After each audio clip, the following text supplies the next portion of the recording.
You are listening to Footy Talk. It is, of course, the Tuesday of Grand Final week, the place to get everything leading up to the Grand Final, and we are going to look into the Brownlow Medal. But as always on this Tuesday, I'm joined by my great mate over there in the States, Nick Riewoldt. Hello to you, Rui. Now that we've been finished from playing in Grand Finals for 14, 15 years, can you actually enjoy Grand Final week now, or do you still get flashbacks of 2009 and 2010, or can you actually enjoy for what it is? No, I think it was a couple of years ago where I finally said to you, you know what? This is actually a pretty cool week. I can actually just sit back and enjoy it. But it did take some time. It took the best part of a decade, but past the statute of limitations when it comes to misery and reminiscing on lost grand finals. And it is a week where, living on the other side of the world, you wish you were in Melbourne. So some of the weeks there in June when you're in the grind of the footy season and it feels like Groundhog Day, maybe not so much. But yeah, we wish I was there this week because it is one of the great weeks. Although we will get into the game in a minute. In saying that, it has been 18 years since we've had two non-Victorian teams play off in a grand final. So it is a bit weird in Melbourne this week that there is no team, but there is still a big contingent of South Melbourne and Fitzroy fans. So we will chat about that. But we always start our show on a Tuesday with the thought of the week, Rui. And we're going to go to the Brownlow Medal last night. For my thought, and I'm not sure where you're going to go with it, we might clash a little bit, but for me, my thought is for anybody that is going to get upset about the umpiring and how they vote, stop getting your knickers in a knot, because this is what the award is. It's the umpires' votes. It is the tradition. It's the beauty.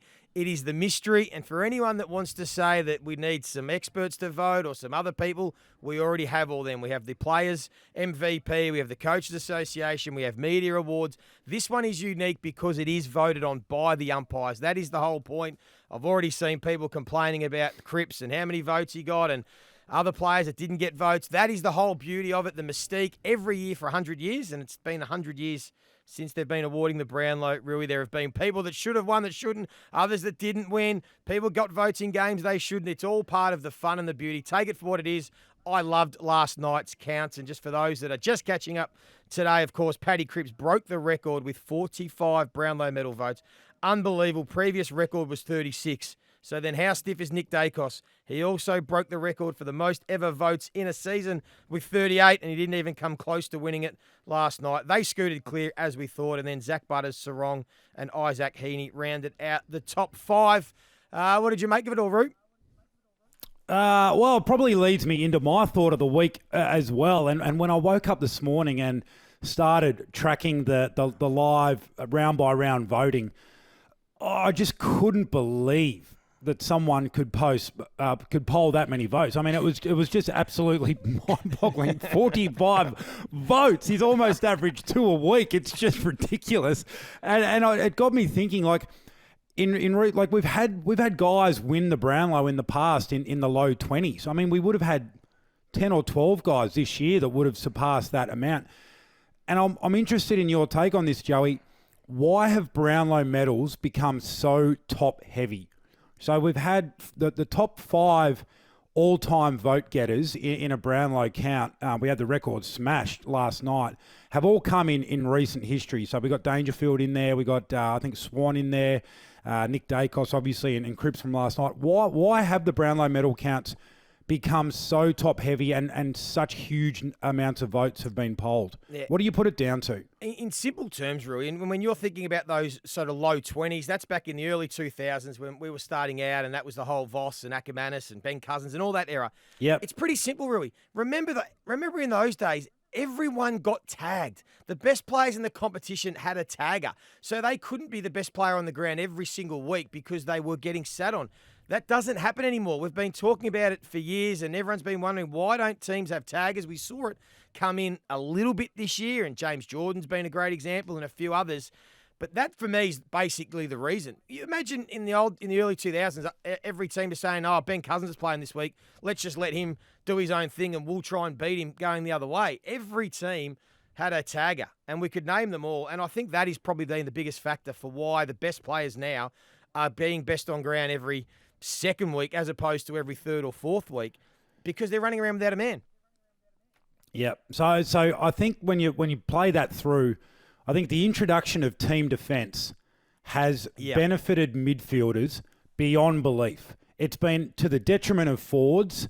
It's been great for midfielders, and I think it's been really good for defenders as well. Not even just from a Brownlow Medal point of view, but from a statistical point of view. Like, we used to talk about key defenders, they got 8 kicked on them. They got 10 kicked on them. No one ever talks about how many goals a defender gets kicked on them anymore.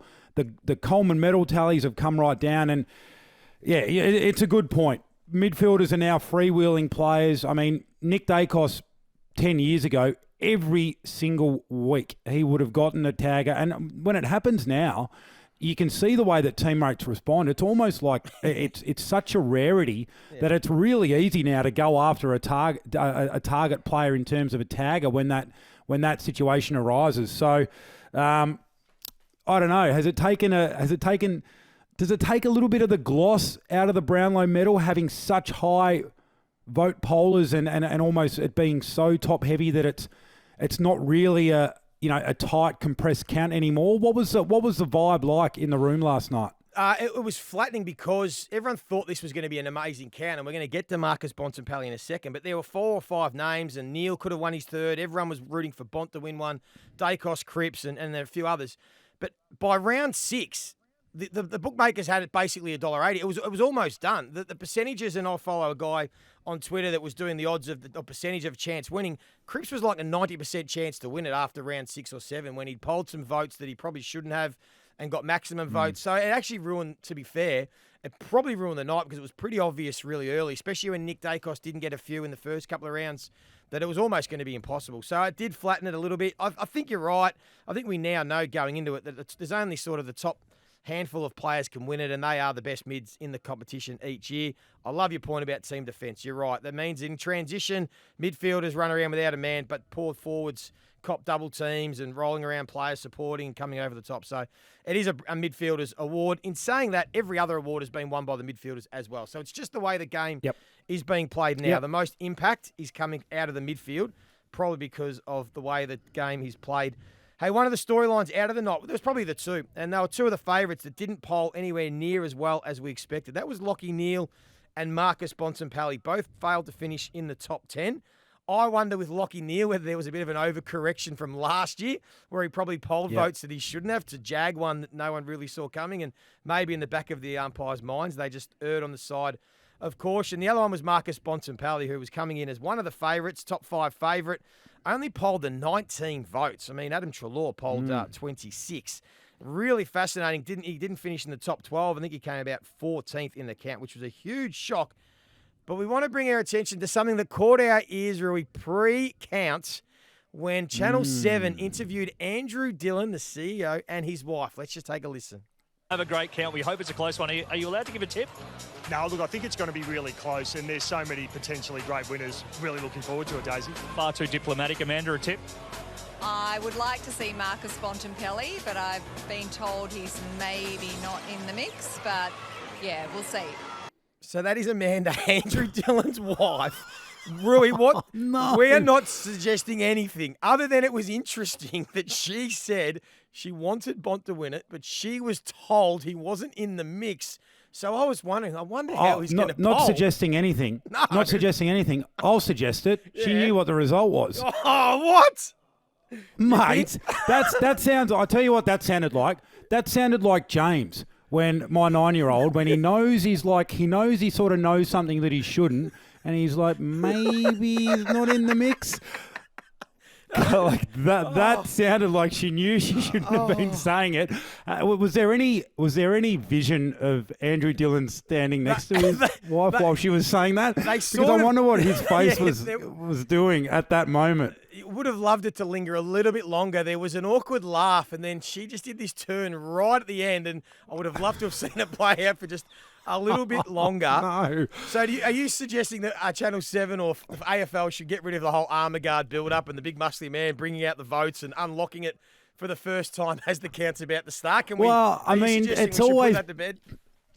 It's always been a little bit fishy when the cameras are right there. You know, you're sitting at the table and you see the cameras come over, and Jason Blake has had about 13 possessions for the game, and they go and stand right in front of Jason Blake, and he gets a vote. So yeah, look, I don't know. Conspiracy theorists will have a field day with this one. I like it. Like, I think there's a bit of innocence in it.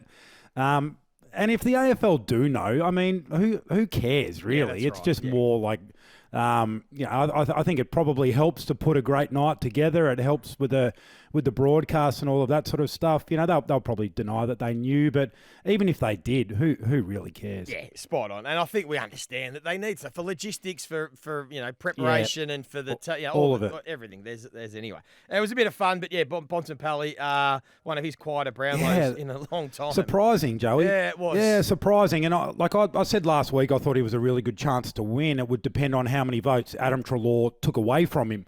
Now, Treloar obviously ended up polling really well, but gee, there were some games where, and I think it's probably a little bit of swings and roundabouts. I think a player like Bontempelli, he's the sort of guy that can have 19 and kick 3 and get the 3 votes. But this year, it went the other way. You know, he was having 30 plus, kicking a couple and not registering. So yeah, he was one of the really unlucky ones. He probably knew by about round 2 or 3. I think there was a game he kicked 2 and had 32, 19 contested, 11 clearances, and didn't bowl a vote. So that was his night over. Hey, let's move on. Tough crowd. Let's move on to the grand final. It's going to be a cracking game, Brisbane and Sydney. For mine, probably I think the 2 best teams in the competition this year. Sydney, no doubt, up until round 15, were by far the best team. And really, since about round 6 or 7, the Brisbane Lions have shown why they were my pre-season prediction because of the run that they went on. They led a top 4 spot, slipped with a couple of losses late in the year, but before that, they'd won something like 9 on the trot. They've bounced back to keep rolling. This is going to be a cracking grand final, Roo. This just goes to the talent of these 2 teams, but more so than the talent, the football clubs and how they just continually back up year after year and put themselves in this position. Yeah, I mean, it just, again, we've really sung Chris Scott's praises over the past month on this show, and just having the graphic laid out about John Longmire's record as coach of the Sydney Swans. You know, very, very few troughs in what has been a really, really consistent line of success. Grand finals or grand final victories are a bit of the missing link there. Obviously, still a premiership coach, but you know they'll go in as favourite, the Swans, and rightly so. But again, Chris Fagan, just a few times over the last couple of years, it's looked like it's gone past them and gone past him. Almost as, you know, they need another voice. There's been that talk, there's been that narrative, and he's got them there again in a year where they really struggled early. So hats off to both men, incredible leaders of men, and he's got their sides playing great footy at the right time of year, not without some discomfort at various stages throughout the season. The Swans obviously more recently. So well done. I'm fascinated by the midfield battle in this one, really. I mean, the Swans stars, they had a real lull when the side struggled, so you can marry up the form lines there. And then their final series, I mean, Heaney and Warner and Goulden, probably to a little bit of a lesser extent, have just been phenomenal the last few weeks. What do the Lions do, Joey? Do they go head-to-head? Does Dunkley go to Heaney? What do they do in the middle of the ground? Yeah, it is fascinating. And first, I just want to also give credit to Brisbane. We talk a lot about their talent and all the players they've got, but they have shown absolute resilience and character as a group. Not just this year, I think, but more so in recent years, but more so this year for what they've been able to do. Yeah. Their comeback wins and when their backs have been on the wall. So that needs to be recognised. It's a great point because you get to the grand final because you've backed your system in, you've backed your talent, you've backed your team. Yep. But then you come up in a grand final and you look across at the opposition, you're like, we can't let on. We just spoke about the Brownlow Medal and how the best players run around and do their thing. You must be sitting there as a match committee going, we can't let Isaac Heaney rip our heart out. If we lose this grand final, if we're Brisbane, because Isaac Heaney is best on ground, we'll be kicking ourselves. So I think you have to be smart enough to have some matchups that you want. And that is, for me, would be a tagger. Now, they've got 2 options, Brisbane. Josh Dunkley can go head-to-head in the midfield and do that. We know it. And they've also used Jared Berry a lot this year as a wingman. So they've almost sacrificed a wing role, which I actually like. They did it to Petrarca. They did it against Zach Butters. They come off the wing at a stoppage and then basically go to Isaac Heaney and play a defensive role there. I think they've got 2 options. I would definitely do one of the 2. And for the same for the Sydney Swans, if I'm John Longmire, I'm not letting Lachie Neale get 12 clearances and have 30 touches and set up his teammates around him and get McCluggage and Rayner and Zach Bailey going. I have to stop Lachie Neale. It's probably going to be someone like a Rowbottom, or they can go James Jordan, or does James Jordan play as a defensive forward again and try and stop the influence of Dane Zorko, which we've seen teams have success up until about half-time in both finals so far. So plenty of matchups, plenty to play out, but again, I think it's going to be won and lost by the best players. That's what we've seen this final series. The top-end talent, whichever top-end talent play better, will probably win this grand final. Yeah, so I think then if you play that through, controlling the talent becomes the absolute premium. So Starcevic to Papley. Yep. You said Berry or Dunkley to Heaney. Obviously, you pick your wing there. You're not going to let Gordon run around free if Berry comes in from the wing. But and then the reverse. Lachie Neale gets a lot of close attention, and Zorko the same. You don't want to be beaten by your best players from the opposition. And so for some of the other talent to step up, what do you expect in terms of the way the game's actually played? Do you think it's going to be a high-scoring affair given Brisbane's propensity to want to move the ball and be quick, or does it go the other way? Yeah, you know what? I was thinking about this last night, and they are two of the highest-scoring teams. But just as we spoke about controlling the opposition talent, I think there'll be an element of both coaches knowing both these teams are amazing scoring off turnover. So if you turn the ball over, they punish you. They are two of the best teams in the comp. Both of them like to control the ball. I think there will be an element where both teams will be a little bit, I'm not going to say petrified, but a little bit concerned about if they turn the ball over getting scored against. So like we saw with the Sydney Swans v Port Adelaide, they kept it pretty safe. They didn't take too many risks through the corridor, build the ball up, work your way into the game. I think Brisbane will do something similar. So I wouldn't be surprised if, despite what everyone thinks, the first half might be a little bit cautious in regards to their ball movement. Kick it around, get your field position, set it up, and not allow the opposition to beat you and hurt you on the counter puncher off turnover. So I can actually see it being a bit more low scoring than people think from that regard. And then both teams know that if they are trailing in the second half, they have got the ability to put the foot down and take the game on. So that is where it will become fascinating. If a side is trailing, don't discount them because we've seen them do it all year now. So I still think it'll be a great grand final. I've just got a gut feel it'll be a cautious start. What do you do with Callum Mills?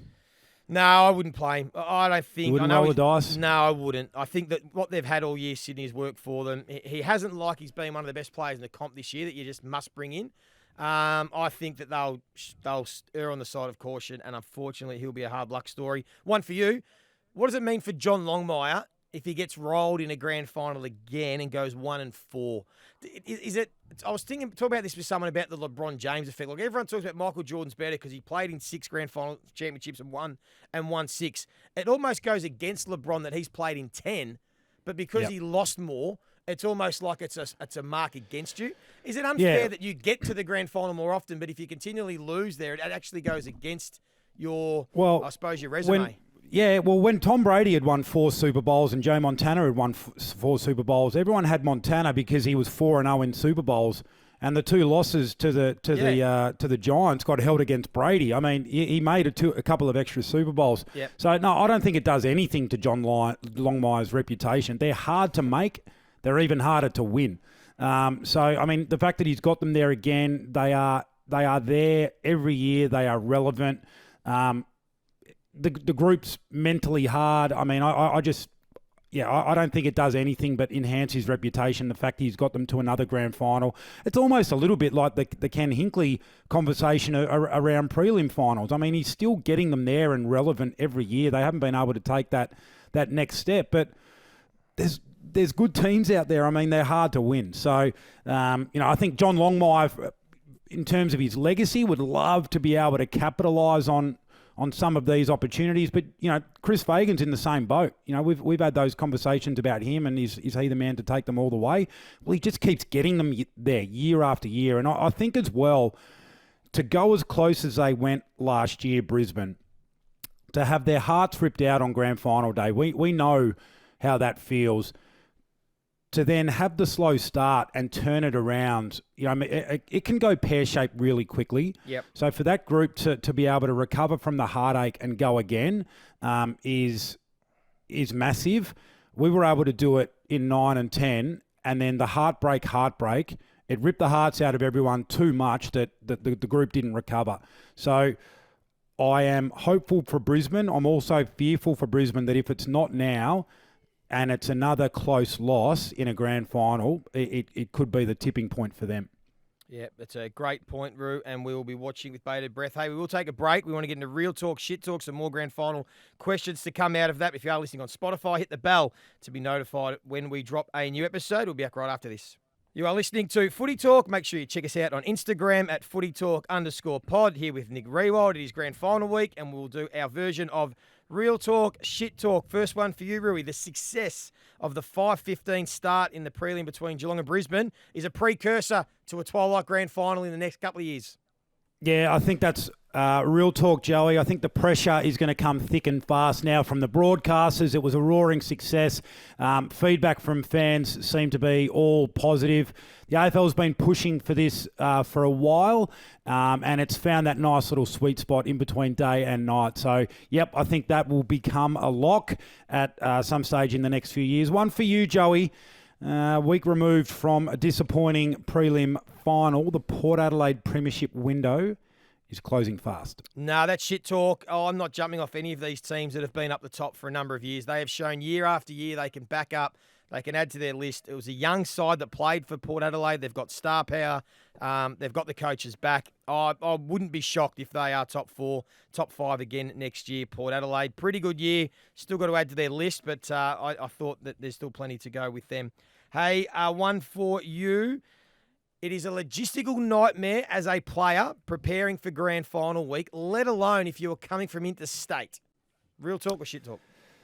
Oh, it depends how annoying your family is, Joey, this one, to be honest. It is a full-on week. Yep. That's why, it was a long time ago, 15 years ago, that we played in our first one, but the ticketing, all of that sort of stuff, when you're in your home state, and a lot of the people that come from the woodwork is astonishing, let alone coming from interstate and having to worry about, family and friends and hotels and all of that sort of stuff. So you'd hope that clubs have come a long way and that they take all of that off the players' hands, because otherwise, logistically, it is a bit of a nightmare. In a week, that is a lot of fun at the same time, and you just want to be able to zero in, enjoy the week, and focus on the job at hand. Hey, last one, Joey. First time in a long time, as you mentioned, since we've had 2 interstate teams, 2 biggest growth markets for footy in the country, Brisbane and Sydney, will result in this being the most watched grand final in history. Oh, if it was a 5 o'clock start, I would absolutely declare it and say it would be. The 2:30 start still just leaves, I reckon, a few eyeballs off the TV screens, but it still might be, as you said, a New South Wales market watching, Queensland market. We know the football states in South Australia, Western Australia, and here in Victoria will all be watching anyway. So, yes, I think it will be an absolute ratings bonanza, probably the biggest viewing audience of all time, and rightly so, because I think it will be a cracking grand final, which means as we wrap up, we have to leave with a tip and a Norm Smith medalist. You can go first. I'll go Swans by 7 points, and I think Goulden will be the one that gets off the chain for the Swans. He'll rack them up and win the Norm Smith.